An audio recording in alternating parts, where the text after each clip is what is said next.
if you go to crowdfunding, don't go there for the funding, go there for the crowd. The only way a new project is going to be successful is if you have a whole lot of people who love it and tell their friends about it. We knew that was the secret ingredient to launching a company, to launching a game. And so everything we did on Kickstarter, everything we did in crowdfunding was about that crowd. We had contests, we hosted parties, we sent people pizza. We knew that empowering them and showing them how important they are to us is actually the secret to starting a new company.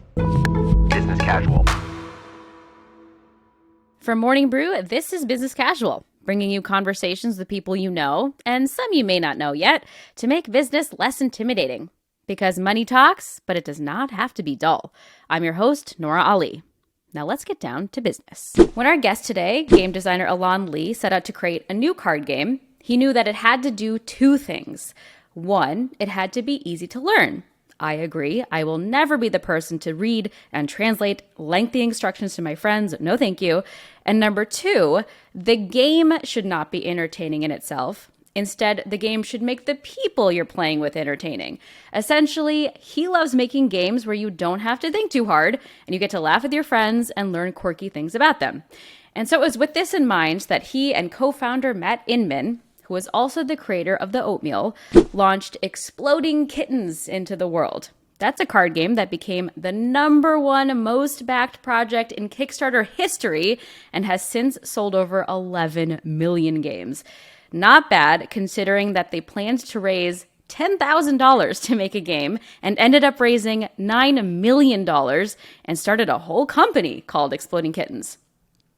If you've never played it before, don't worry. We explain it in the episode, and Elan describes the game as Russian roulette with a deck of cards. But this episode and the company isn't just about the game anymore. Exploding Kittens is now a multi-platform entertainment company, which includes a new partnership with Netflix for a mobile game, and even an animated series in a first-of-its-kind deal. And that's alongside the creators of shows like The Office, Silicon Valley, and King of the Hill. According to recent reporting in The Guardian, the global market for playing cards and board games is expected to grow to nearly $22 billion by 2025. That's an annual growth rate of nearly 9%. And Exploding Kittens is taking advantage of this growth. We'll hear how a single piece of intellectual property, a game about cats exploding, turns into an entertainment brand, with maybe even its own theme park in the future.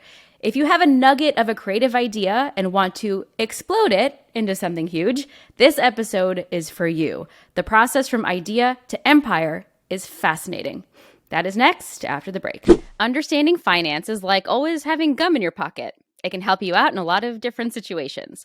Real Vision's video on-demand platform can help you grasp the key finance concepts and themes that affect your wallet, your investments, and your future. Members can watch daily videos and analysis, access an archive library with over 3,000 videos for all investor levels, and attend in-person and virtual live events. You can watch Real Vision anywhere on mobile, desktop, smart TVs, and more. Start your free 7-day trial with Real Vision today. Visit realvision.com/businesscasual. That's realvision.com/businesscasual. Elan, hello. Hello. Welcome to Business Casual. Thank you for having me. I'm prepared. I brought my Exploding Kittens game. Hooray! I've owned it for some time. I played it a lot actually during the pandemic, so that was great to have. I'd love to hear that. That's so rad. Oh, it's so rad, right? So before we get into the game itself, I'd love to start with a little icebreaker. It's called Professional Pet Peeves. So if you could wave a magic wand and get rid of just a thing that happens at work, a thing people do or don't do that annoys you, what would you get rid of? What's your professional pet peeve? Such an easy, obvious answer. Lack of context. Okay, everyone I know, like both personal and professional, and myself included, suffers from this problem. Whenever someone wants to tell you something, whenever anyone's got a meeting with me, they ask questions assuming that I already have all the context, assuming that they're like talking to themselves, like they sort of start halfway through the conversation. I need to know, like, wait, what are we actually talking about? Which project, what day, what region? Like, I just need all the context. And if everyone could just assume that the first question out of my mouth after you ask a question is going to be, can you give me some more context, please? Then we could skip the whole first 5 minutes of every meeting. It would be so nice. That's my pet peeve right there. Beautiful. Assume zero knowledge. Start with the Yes. context. Start from the beginning. It can be quick, and then you can get to your point. Very Yes, good advice, absolutely. Elan. I love Yeah. that. Okay, let's get to the context around Exploding Kittens. So let's start Yeah. from scratch. For those who have never played it before, how would you describe, in very simple terms, gameplay for this very strange but enjoyable game? Gameplay. Okay, complete lack of context. Here it is. This game is Russian roulette with a deck of cards. So in the deck, there's some bad cards, right? The bullets in the gun, the cards you don't want. Those are the exploding kittens. They will explode. You don't want them to explode or you're dead and out of the game. We're going to take those bad cards, the kittens, shuffle them into the deck, put the deck in the middle of the table. Everyone's going to take turns drawing cards one at a time. If you draw a kitten, you're dead and out of the game. Don't do that. You don't want the kitten. So all the other cards in the game help you avoid drawing the exploding kitten. One card might let you skip your turn. One card might let you peek at the card before you draw it. One card might let you shuffle the whole deck before you take anything at all. Everything in the game is designed to help you avoid drawing the exploding kitten, making somebody else draw it instead of you, outlasting them, and eventually winning the game. That was a beautiful description. There you go. I love games that are easy to describe because I'm not the kind of person who likes to sit through very complicated instructions. And it says on here, it says 2 minutes to learn, 15 minutes to play, Yeah. which I think is part of the reason why I was playing it during the pandemic because I wanted to get away from screens and I also wanted something that was easy. And I know that was part of the impetus for you even creating the game in the first place. You used to work in the world of video games, That's but you right. wanted to create something that was less screen forward. So bring me back to when you had the idea, why you had the idea, how did Exploding Kittens come to be? So I'm the oldest of 4 kids. I have 3 siblings, and I hate complicated games. I hate taking forever to learn a game. I hate when you open a new game and someone's got to spend an hour reading the instructions and then explain it to the rest of us, because I was always that poor slob. So I wanted to design a game. The games I always love are the ones that do 2 things. One is really easy to learn because you immediately understand the core mechanic. And 2 is the game should not be entertaining. The game should make the people you're playing with entertaining. So as I described that interaction with Exploding Kittens, drawing those cards, remember I was talking about all those cards that are going to help you avoid drawing the exploding kitten? Every one of them creates an interaction between you and another player. So that that's the interaction part, right? Like I said, hey, you can skip your turn. Well, by skipping your turn, you're forcing somebody else to go. I said you can peek at a card. Well, now if you skip your turn, now you know what the next person is going to draw. You can have a conversation about that, goad them into maybe taking it or not taking it. Everything about the game is to make the other players entertaining, because the game should just be the tool set for you all to entertain each other. But where did that come from? I was sitting around. A friend of mine, Shane Small, came up with this initial idea for just an app. He thought Russian roulette on an app would be really interesting. And we sat down and started playing around with it for a while and decided, hey, this will be a really fun card game. We partnered up with my friend Matt Inman, who created and does the Oatmeal, one of the world's most famous online comics. He looked at it and asked if he could partner as well, because he was like, this is a brilliant game. It's so smart. It's so fun. But you have no theme. We were calling it Bomb Squad at the time because you were like diffusing a bomb. And he's like, of course you're scared of bombs. Of course you're scared of bombs. Everybody's scared of bombs. How boring is that? Instead, what if you were scared of cute, adorable little fuzzy kittens? And let's call the game Exploding Kittens instead. And the 3 of us just shook hands and said, let's go build this thing. 2 weeks later, we put it up on Kickstarter, and we're trying to raise $10,000, raised about $9 million instead, and started a company. I mean, that's a super short version. That's a pretty short time span from idea to putting it on Kickstarter, only a couple weeks, which, sometimes people will over-research, overkill the development of something before putting it out in the world. So why did you all decide to go that quickly to a crowdfunding platform? None of us are perfectionists. We really, I really believe, I'm going to mess up the quote, but it's something like perfect is the enemy of good. And good is just fine. We played the game a bunch over those 2 weeks. We knew it was really, really fun. Matt designed every single one of the cards, all the characters on the cards. Every one I looked at, I started laughing. And so we thought, okay, this is good enough. Let's put this thing up on Kickstarter and just see what happens. All we have to do is sell like a few hundred copies and we'll make our $10,000. So the stakes were really low. And we all just kind of said, let's do it. And so we did. Like, it was really that simple. We absolutely did not overthink it. And I think that was part of why it was so successful. I think that's good advice. Don't overthink, put it out there, get feedback, see what people think, and then you can iterate from there. What's the worst that could happen, right? Exactly. And this crowdfunding route, it's not just about the funding, it's about building that community as well and building that fan base. We actually talked to the CEO of Indiegogo recently, which is, obviously one of the OG crowdfunding platforms like Kickstarter. And she said entrepreneurs will often turn to crowdfunding when big institutions don't understand or get the concept that they're trying to build, and they'd rather find that sort of niche audience who has specific interests and wants to support that founder's idea. And she even said that there's this big appetite for niche tabletop games, and there is this big community around that specifically. So did you go to Kickstarter for that community? And it sounds like you found it very quickly. Yeah, the way that I always like to phrase it is, if you go to crowdfunding, don't go there for the funding, go there for the crowd.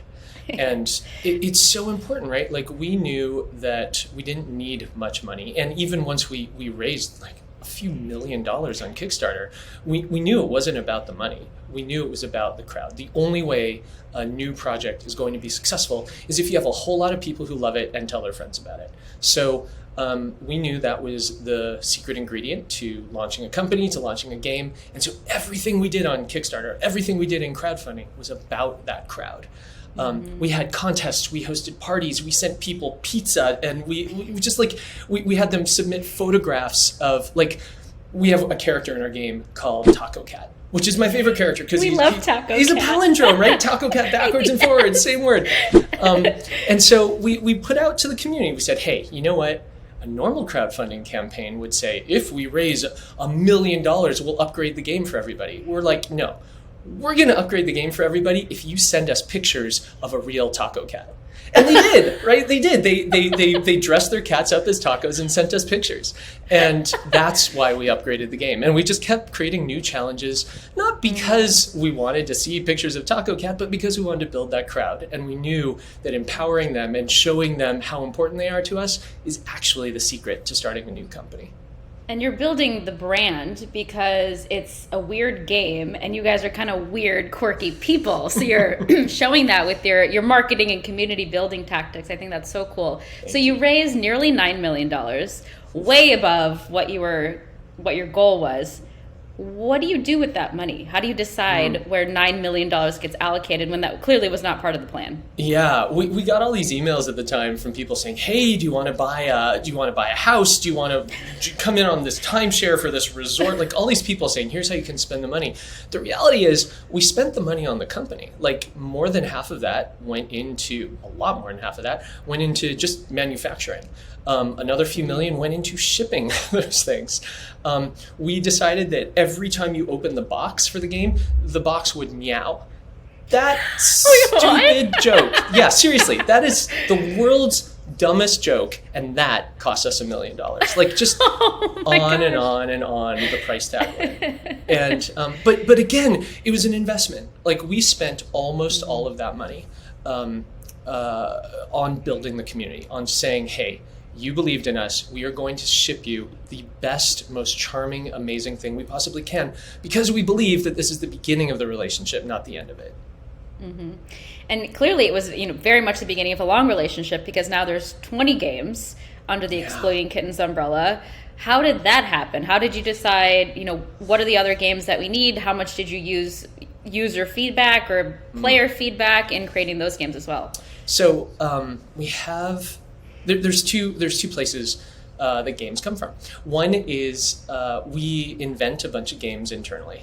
We've got a great design team, and we sit around and we just come up with game ideas, and we share them, and we test them, and we decide, do we want to push these things forward or not? And then the other is we have this amazing network of inventors who come to us with game ideas, and we decide which of those we want to make. We have a very good friend of the studio, a guy named Brian Spence, who came to us with a game called Flaming Mangoes. And his idea was, what if we played cards and dodgeball at the same time? What? And we, yeah, right. And he basically said, like, everybody gives me that reaction. They're like, what are you talking about? But I looked at it and fell in love. I was like, this is so smart. It's so funny. We tested it in the studio, and like people were falling out of their chairs laughing so hard. So we took it, we rethemed it. The game was eventually called Throw Burrito. And Throw Burrito is half dodgeball, half card game. And most months it now outsells Exploding Kittens. It is one of the biggest selling games in the world. Because our good friend Brian Sprent said, I think we could work together on this. So we love relationships like that. It's so much fun. What are you throwing at people in this game? Squishy foam burritos, of course. Okay, good. Okay, we are going to take a very quick break. More with Elan when we come back. Today's episode of Business Casual is sponsored by Electric. Is subpar IT support holding your company and your profits back? Let Electric be the IT spark your company needs. With lightning-fast, chat-based tech support, Electric is helping small and medium businesses save 50% on IT with a whopping 105% ROI. Electric integrates into Slack and Microsoft Teams, so the help you need is just a click away. Bonus time. If you're an IT decision maker at a company with 10 to 500 employees, Electric will gift you a free Yeti cooler when you take a qualified meeting with them. Schedule your demo at electric.ai/businesscasual. That's electric.ai/businesscasual. Elan, you started talking a little bit about your interesting marketing and community building tactics. What I want to learn about a little bit more is in February of this year, to promote this game called Hand to Hand Wombat, you sold a number of crazy, outrageous items for $1, and that included things like a custom-built tiny home. What the heck? What was that? And did it work for your purposes? It worked so well. So the idea was we have to, every time we go back to Kickstarter, again, we're trying to build the crowd. We're trying to build that community. And we have to outdo ourselves from the last time, right? We need some new gimmick, some new way to get people's attention. And so this time the thought was, all right, everything on Kickstarter, every time you back a project on Kickstarter, you're always basically paying increasing prices for better and better things, right? You want the game, it costs $20. You want the game plus the carrying case, that's $40. The deluxe kit is $100, etc. And so we thought, all right, Kickstarter has two really interesting tools. One is they let you set any price you want, and two is they let you set any quantity you want. So we just thought it would be really funny if, in addition to buy the game, buy the deluxe game, $20, $40, what if there was another tier that showed up every once in a while without warning that was insane? A new car, $1, and just limited to quantity of one. So we did that, and someone got a car for $1. And we thought, all right, let's give away, I don't know, a house. So we gave away a house for $1. And then we gave away, we found some fossilized dinosaur poop, and we made a museum showcase around it. And we gave away that for $1. The whole thing was just like, look at the page, refresh the page a bunch, talk to your friends about the page. Insane stuff is going to happen here because, again, this is the beginning of the relationship with us, not the end. We're just going to have fun. This is just a party and everybody's invited. Where does one find fossilized dinosaur poop? eBay. Oh, okay. That makes sense. That makes sense.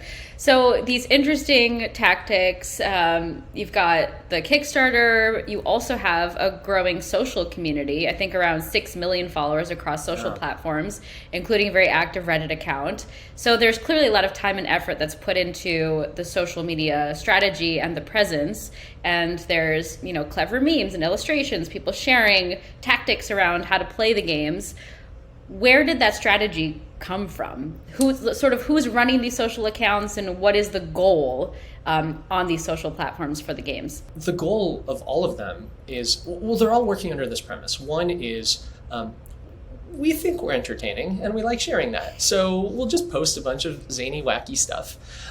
But if we can get you to be our friend that way, then the theory is we're making games for you and you know what kind of games you like more than we do. So the more stuff we can share, the earlier we can show you a game, the earlier we can show you instructions, the how to play videos, the components, the earlier we can recruit you into our testing teams, the better those games will be, because it's this incredible resource of people who want these things to be as good as possible.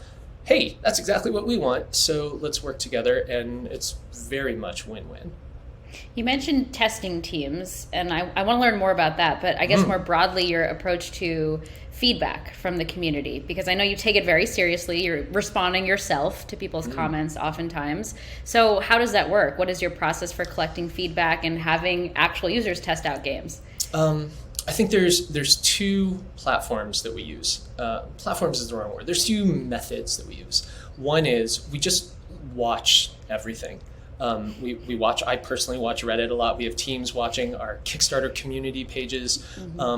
There's literally hundreds of thousands of comments on our Kickstarter page, and we literally read every single one of them. So one strategy is just show them that we're listening, that when they post something, we want to have those conversations because the products will get better. And then the second one is we have this program called the Kitty Test Pilots, and anybody can sign up. It's just we put an application form up on our site, explodingkittens.com, and when you go there, you can become a kitty test pilot. All that we ask is like, look, we're going to send you games for free, and you can keep the games, and you're going to see them before anybody else in the world. But what we need from you is you have to give us feedback. We really need to know what's broken. We really need to know how to make the games better. The whole point of this thing is we want to work with you. If you want to make these games better, we need your help. Okay, Elan, let's talk about the next generation of Exploding Kittens, and that includes Netflix.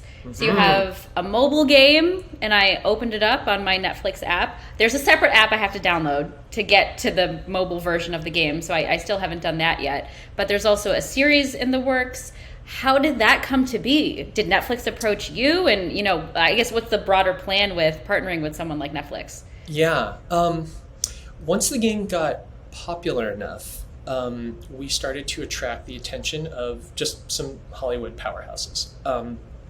Peter Chernin, who's an absolute legend in Hollywood, I'd list his credits, but the easy answer is anything you've ever seen and loved, I'm pretty sure he was involved in it somehow if you look at the credits. He came to us. He has an investment group called TCG, and he asked if he could invest in our company, which was so flattering. So we started working with him, and then my favorite story about Peter Chernin is he said, okay, we really ought to make an Exploding Kittens TV show. If you could have your dream people working on this, your dream producers, who would they be? And Matt and I both looked at each other and in unison said, well, we are in love with the people who make The Office, with the people who make Beavis and Butthead.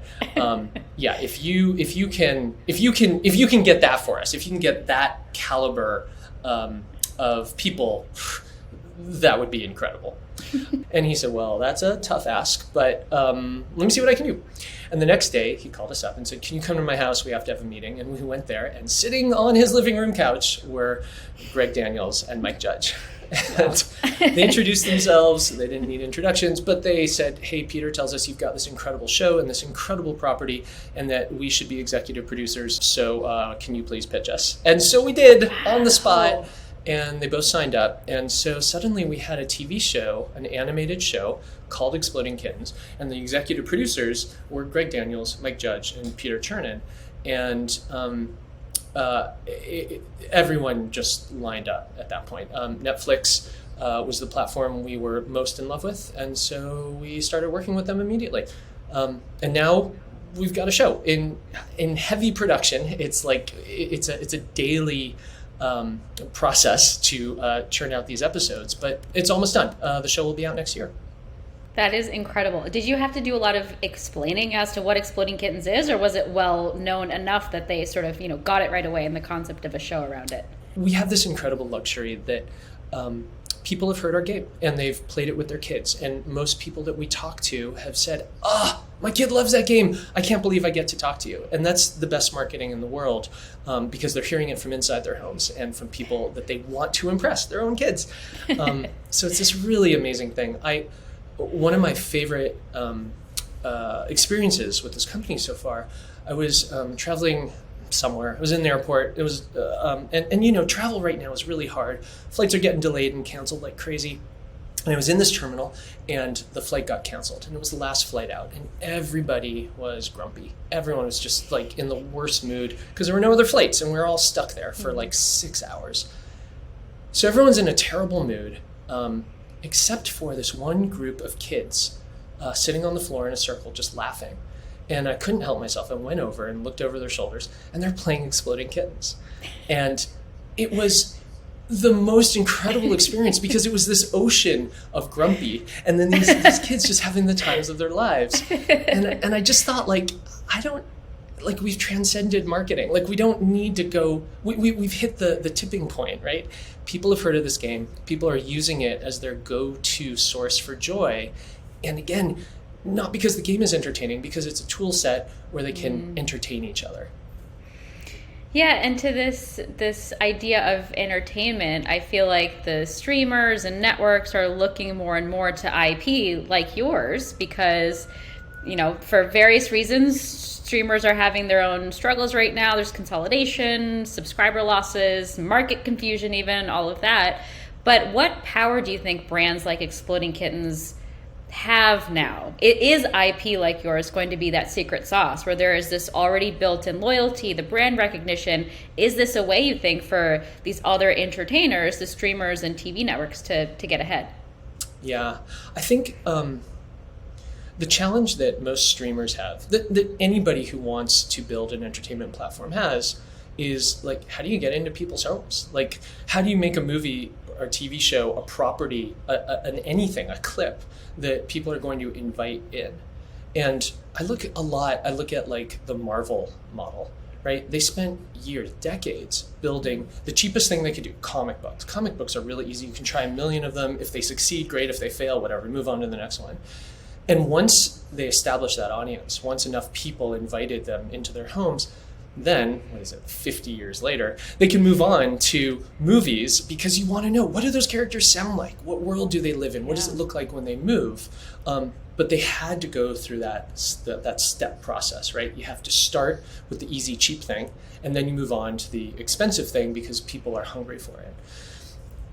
Board games have a very, very similar opportunity. And our company, Exploding Kittens, has a really similar opportunity where we did the cheap thing. It's very inexpensive to make games, but so many people have invited us into their homes. And now they're starting to ask that next question. What do these characters sound like? What world do they live in? How do I find out? And that's really the opportunity for us, is to say, okay, step 1, check. Let's move on to step 2. What does an Exploding Kitten sound like? Oh, you're going to have to wait till next year to find out. It's so good, though. I promise you'll be so happy with the answer. Oh my gosh, I can't wait. You're right. I have these curiosities now because I've played the game. I know about Taco Cat and all the different characters, and I want to know what their personalities are and what they sound like. So I think that's a really good lesson, is there are cheap ways to get people interested in something, and then you can create it into this larger empire. So what is your blue sky scenario for Exploding Kittens? What are some other facets of entertainment that you'd like to tackle? Is it more games? Is it a feature film around Exploding Kittens? What is the big dream for Exploding Kittens? I think that there's two things. The easy answer is I really want to make a theme park. Or a ride at a theme park. Yes! That would be so much fun. Just that full end-to-end experience. Let me control all of your senses for 2 minutes. I guarantee you'll have a great time. I would love that. But the more subtle one, and the more realistic one that we've started to do is we now have the mechanism to bring games into the world. We've got really good designers and really amazing artists and manufacturing and distribution and retail relationships. And I have zero interest in hoarding that. I really want to use that as a tool set to help other people with amazing ideas bring their games into the world. And finding those right relationships is complicated, but we've started exploring that. We've started, like Throw Burrito, we've started to make those resources available to other people, and the results have just made me so happy. I can't wait for the theme park, personally. I'll be the first one there. I'm working on it, yeah. That's awesome. Well, relatedly, we have a fun segment for you, and it's called Shoot Your Shot.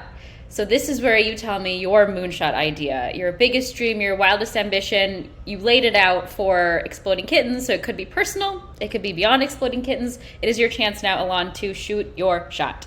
Wow, what a cool question. I have 4,000 answers to this, but I'm gonna tell you the one that I was actually just thinking about this week, and actually put pen to paper to try to figure out if this is possible. I spend a lot of time in coffee shops, in like shared workspaces. I really like working amongst others, and especially coffee shops. Like they're just a fun place for me to get a lot of work done. And I look around, and so many other people are working on their projects as well, right? The person working on their screenplay, the person working on their business plan. I would love a space. I would love to create a space where not only are we sharing the work environment, but we're sharing each other's successes. When somebody succeeds in that space, when they sell their screenplay, when they finish their business plan, when they get their first round of funding, that entire place should erupt in celebration because we should be a community that supports each other. And I've never seen that before, and there's a lot of logistic issues with that. But I really want to build a space where not only we're working together, but we celebrate each other's successes together. Wow. So WeWork, but not the Adam Newman version of WeWork, where it's more celebratory co-working spaces. That's right. Yes, okay. That's right. Because like not only is it fun to celebrate others, but now you want to be the next person. So you're going to work even harder because you know you've got this audience, these fans just waiting for you to succeed. Oh, that's amazing. I love that. Okay, well, speaking of games, we're doing a special edition of This or That, and it's Games Edition. This or That, very easy. You pick the one that you like the most. Okay. All right. So we're going to start with the mainstream favorites. This or That, Settlers of Catan, or Ticket to Ride. Your own personal preference. Oh, those are both such good games. I'm going to go with a tiny Catan. Just barely. Really? Just barely. Only because Catan, the entertainment value of Catan for me is the trading, because I'm so in love with that idea that players should entertain other players, and that trading aspect there is so good. And I feel like almost everyone knows how to play. It's like the go-to game for people who dabble in board games. So I think you can skip the instructions and just get right into it. So I agree with you on that one. Okay, next up, the classics. Checkers or chess? I suck at chess, so I'm going with checkers. It's only because I'm not smart enough to play. It's all my own failing. You make games. Yeah. I'm sure you're I'm embarrassed. I can't believe I'm saying this out loud. I suck at chess. It might be time for you to watch Queen's Gambit. Did you watch Queen's Gambit? I did watch it. It was so inspiring. I went to the store. I went to the store to buy chess after Queen's Gambit, and of course they're sold out because everyone in the world had that same damn thought. Well, hopefully that happens when the Exploding Kittens series comes out. Then Exploding Kittens sold out, exactly. All right, next up is physical games. Charades or Twister? Charades. Oh, I love charades. Obsessed with charades. Yeah. But again, all my answers are going to be the same theme. Show me a game where players are entertaining other players. Yes. Okay, next up is party games. Apples to Apples or Cards Against Humanity? Cards Against Humanity. Obsessed with Cards Against Humanity. It's just permission to be a slightly more raunchy version of myself that I really embrace, because I just don't have the guts to do that on my own. So Cards Against Humanity as a tool set is so nice. And it makes you learn about other people too. If you ever new facets of your friends. Yes. If you ever want a special treat, play Cards Against Humanity, but shuffle in Apples to Apples Disney Edition. So you'll have a card that will say like, what's Princess Jasmine's favorite thing to bring to a picnic? And now you've got the Cards Against Humanity answers, which I won't say out loud, but it's so much fun. It's so much fun. Yeah. Wait, I'm literally writing this down. Disney edition, apples to apples, plus Cards Against Humanity. Yep. Okay, I'm gonna have a whole party themed around You're that. welcome. Soon. Thank you. All right, last category is Nora's faves, my faves. Galaxy Trucker or Seven Wonders. I don't know if you've played them, but those are my have. 2 faves. You have, okay. I'm gonna go with Seven Wonders. Okay. Oh, am I gonna backtrack right now? But No, Galaxy I'm sticking Trucker's with so it. fun. I know Galaxy Trucker is so fun. Oh, it would be so lame for me to say it's a tie. So I'm gonna stick with it. I'm gonna go That's with fine. yeah. That's I'm gonna change my mind every few seconds, and I'm gonna just suppress it. Yeah. You're going to think about it after this interview's over. So the reason I love Galaxy Trucker is because I'd never played it before, and I went to Penny Arcade Expo, big board game convention, and I played it until I'm a very sleepy person. So for me to stay up until 4 a.m. playing it among the nerds was just life-changing. All I right, loved it screw so it. much. You win. Galaxy Trucker. Changing my answer. Final Yes. answer. Galaxy Trucker. And for our listeners, you're building spaceships on a board, and you're getting exploded by meteors, and there's alien invasions, and you just have to have your 4 ship survive a.m.. through space. 4 a.m. Well That done. was great. Oh, thank you so much. And there's no alcohol involved. It's just me, Astounding. just living my best life Good at for the you. board game convention. Thank Good you. for you. Well, I've kept you for too long because this has been too fun. Elan, thank you so much for joining us on Business Casual and for playing games with us, too. This was great. Thank you, My Elan. pleasure. Thank you so much for having me. This is Business Casual, and I'm Nora Ali. You can follow me on Twitter at Nora K. Ali, and I would love to hear from you. If you have ideas for episodes, comments, thoughts on episodes you loved, even fun segment ideas, feel free to shoot me a DM, and I will do my very best to respond. You can also reach the BC team by emailing businesscasual@morningbrew.com or call us. That number is 862-295-1135. And if you haven't already, be sure to subscribe to Business Casual on Spotify, Apple Podcasts, or wherever you listen. And if you like the show, please leave us a rating and a review. It really, really helps us. Business Casual is produced by Catherine Millsop and Bella Hutchins, with special production help on this episode from Olivia Mead. Additional production, sound design, and mixing by Daniel Marcus. Kate Brandt is our fact checker. Sarah Singer is our VP of Multimedia. Music in this episode from Daniel Marcus and the mysterious Breakmaster Cylinder. Thanks for listening to Business Casual. I'm Nora Ali. Keep it business and keep it casual. Business Casual. If you like what you saw and you like what you heard, you can listen to the entire episode of this podcast, Business Casual, anywhere you get your podcasts. And please go ahead and subscribe to the Morning Brew YouTube channel and go ahead and click on that alarm bell, that thing right there, so you can be alerted anytime there's a new video.